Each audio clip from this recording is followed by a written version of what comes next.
Vi siete mai accorti che tra collezionisti nell'orologeria, ma anche in tanti altri settori, addirittura nei cellulari, per esempio tra iPhone e Android, tendiamo ad omologarci, a ghettizzarci in determinati gruppi? E perché questo succede? Come avrete avuto modo di capire, oggi su Talk un piccolo video, un breve video per parlare insieme a voi di collezionismo e scambiarci qualche idea nei commenti. Tra poco, tra qualche secondo, dopo la sigla, iniziamo.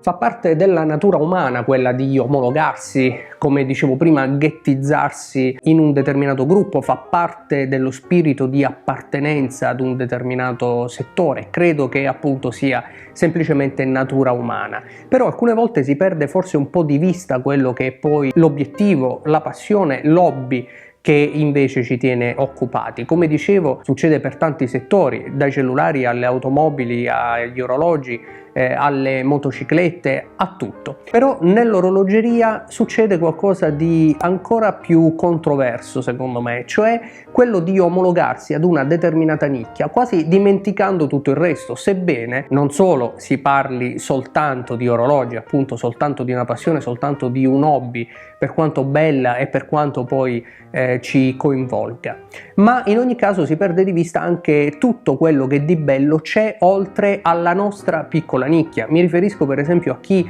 è un fanboy sfegatato di Rolex o di Omega, a chi si concentra esclusivamente sull'orologeria giapponese, in primis Seiko, ma anche Citizen, o l'orologeria orientale per esempio con Orient o i microbrand cinesi, o solo i microbrand o ancora soltanto gli indipendenti. Insomma, ad un certo punto a me pare che non diventi più collezionismo ma diventi tifo da stadio, e questa io credo che non sia passione. Per me la passione, come ho sempre cercato qui su Talk di condividere con voi, scambiandoci come sempre opinioni, soprattutto nei commenti dei video, ma anche ad esempio sul canale Telegram, è quella invece che coinvolge l'orologeria a 360 gradi, dal quarzo più economico che magari ha una storia simpatica da raccontare, a quarzo che ha fatto la storia dei subacquei, fino ad arrivare agli orologi più prestigiosi, o magari anche ad orologi così costosi e così complicati che purtroppo non possiamo permetterci, ma che vale sempre la pena approfondire e studiare, quantomeno per chi è davvero appassionato di questo settore. E allora la mia riflessione vuole essere proprio questa, cioè perché perdere di vista ciò che è questa passione, ciò che è il collezionismo degli orologi, l'orologeria in generale, è a 360 gradi, dall'orologio più economico all'orologio più complicato e costoso? Perché ghettizzarsi per quello spirito di appartenenza che in realtà non dovrebbe esserci tra appassionati? Io credo che questo hobby, questo bellissimo hobby, sia appunto condivisione di idee, di punti di vista, condivisione di conoscenze soprattutto.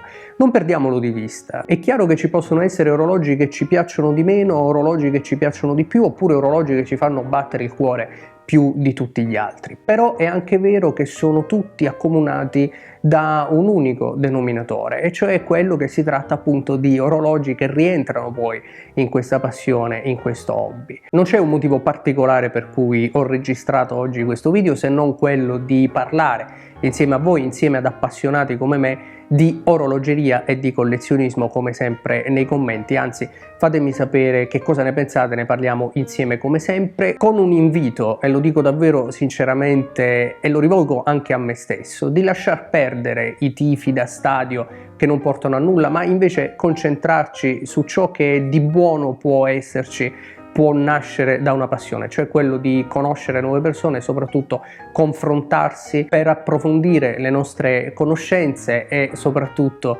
per scambiare idee tra appassionati. Insomma, parliamone nei commenti. Io come sempre vi ringrazio per essere stati con me anche in questo video. Se volete potete iscrivervi al canale, noi invece ci vediamo qui su Talk per una prossima puntata. Ciao!